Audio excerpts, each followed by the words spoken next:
ശത്രുക്കളുടെ ആക്രമണങ്ങളെ ശക്തമായി പ്രതിരോധിക്കാനും ആക്രമിച്ചു തോൽപ്പിക്കാനും ശേഷിയുള്ള നിരവധി പോർ വിമാനങ്ങൾ ഭാരതീയ വ്യോമസേനയ്ക്കുണ്ട്. വ്യോമസേനയുടെ സുപ്രധാന പോർ വിമാനങ്ങൾ ഏതൊക്കെയെന്ന് നോക്കാം. എം നിഖിൽ കുമാർ തയ്യാറാക്കിയ റിപ്പോർട്ട്. പാകിസ്ഥാന് മുകളിൽ തീതുപ്പിയ ഭാരതത്തിന്റെ പോർ വിമാനങ്ങൾ പരിചയപ്പെടാം. ഭാരതീയ വ്യോമസേനയുടെ പ്രധാനപ്പെട്ട പോർ വിമാനങ്ങളെ ആദ്യം ഇക്കാണുന്ന മിഗിന്റെ വിശേഷത്തിലേക്ക് വരാം. ഭാരതത്തിന്റെ മിഗിനോട് പിടിച്ചു നിൽക്കാൻ പാകിസ്ഥാൻ F-60 AS വിമാനങ്ങൾക്ക് കഴിവുണ്ടോ എന്ന് ചോദിച്ചാൽ പാകിസ്ഥാന്റെ മുൻ വിദേശകാര്യമന്ത്രിയായിരുന്ന അയൂബ് ഖാൻ ഒരു ചരിത്രം പറയും. 21 വർഷങ്ങൾക്ക് മുൻപുള്ള ഒരു ചരിത്രം. പാകിസ്ഥാന്റെ തന്ത്രപ്രധാന പ്രതിരോധ മേഖലകൾക്ക് മുകളിലൂടെ ഭാരതത്തിന്റെ മിഗ് 1997 മെയ് മാസത്തിൽ ഒന്ന് പറന്നു. പാക് പ്രതിരോധ കേന്ദ്രങ്ങളുടെ ചിത്രങ്ങൾ പകർത്തുക എന്ന ദൗത്യവുമായി ശബ്ദത്തെക്കാൾ വേഗത്തിൽ ഏകദേശം 65,000 അടി മുകളിലൂടെയാണ് പാകിസ്ഥാൻ വ്യോമാതിർത്തിക്കുള്ളിൽ മിഗ് കടന്നത്. പ്രതിരോധ മേഖലകളുടെ ചിത്രം പകർത്തി വെറുതെ മടങ്ങുകയായിരുന്നില്ല മിഗ്. അതിവേഗ പറക്കലിനൊപ്പം ഒരു ശബ്ദ വിസ്ഫോടനം കൂടി പാകിസ്ഥാന്റെ വായുവിൽ മിഗ് സൃഷ്ടിച്ചു. വിമാനത്തിന്റെ വേഗം മാക് 2 ഉയർത്തുകയാണ് ഇതിനായി പൈലറ്റ് ചെയ്തത്. ശരിക്കു പറഞ്ഞാൽ തങ്ങളെ അത് പ്രകമ്പനം കൊള്ളിച്ചു എന്നാണ് ഖാൻ പിന്നീട് അഭിപ്രായപ്പെട്ടത്. അതോടെ പാകിസ്ഥാന്റെ 60A പോർ വിമാനങ്ങൾ കുതിച്ചെത്തി. എന്നാൽ അപ്പോഴേക്കും ദൗത്യം പൂർത്തിയാക്കി പാകിസ്ഥാന് മുന്നിൽ ഇതാണ് ഭാരതം എന്ന് വെളിപ്പെടുത്തി മിഗ് തിരികെ പറഞ്ഞിരുന്നു. പാകിസ്ഥാന്റെ ഒരു പ്രതിരോധ സംവിധാനങ്ങൾക്കും മിഗിനെ കണ്ടെത്താൻ കൂടി സാധിച്ചില്ല.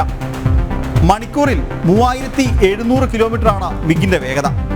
65,000 അടി മുതൽ 90,000 അടി ഉയരത്തിൽ വരെ പറക്കാൻ കഴിയുന്ന ശേഷിയുണ്ട് മിഗിന്. പാകിസ്ഥാന്റെ F-60 AS വിമാനങ്ങൾക്കാകട്ടെ പരമാവധി 50,000 അടി ഉയരത്തിലേ പറക്കാൻ സാധിക്കൂ. റഷ്യയാണ് മിഗ് ഭാരതത്തിന് നൽകിയത്. പാകിസ്ഥാന്റെ റഡാർ സംവിധാനങ്ങൾക്കും മേലെയാണ് ഭാരതത്തിന്റെ മിഗ് വിമാനത്തിന്റെ കുതിപ്പ്. 29 ലോക റെക്കോർഡുകൾ ഈ മിഗ് ചാരവിമാനത്തിന്റെ പേരിലുണ്ട്. ഇനി നമ്മൾ പരിചയപ്പെടുന്നത് സുഖോയ് എന്ന ഈ വിമാനത്തെയാണ്. പാകിസ്ഥാന്റെ F-60 പോർ വിമാനങ്ങൾക്ക് പോലും സുഖോയ്ക്ക് മുന്നിൽ പിടിച്ചു നിൽക്കാനാകില്ലെന്നാണ് വിലയിരുത്തൽ.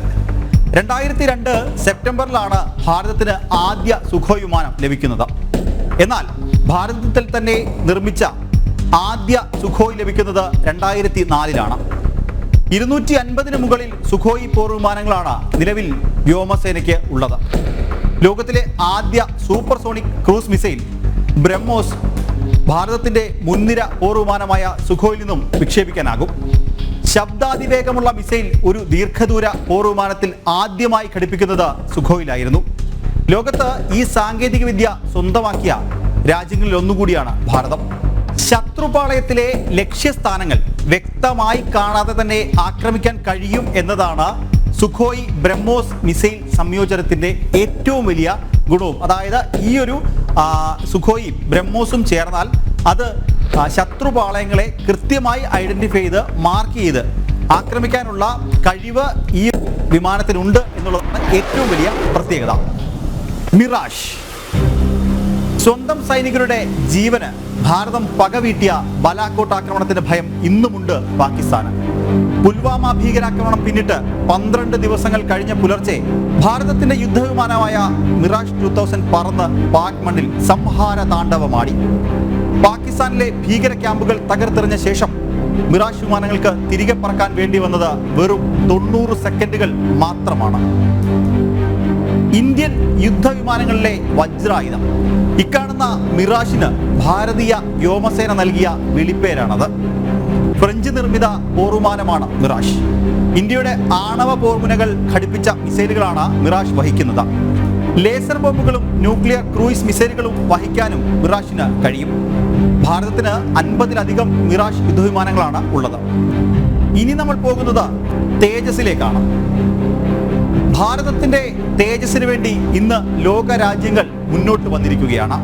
മലേഷ്യ, ഈജിപ്ത്, UAE, സിംഗപ്പൂർ, മറ്റ് ചില അറബ് രാജ്യങ്ങൾ എല്ലാം ഭാരതത്തിന്റെ സ്വന്തം പോർവിമാനം വാങ്ങാൻ താല്പര്യം പ്രകടിപ്പിച്ചവരാണ്.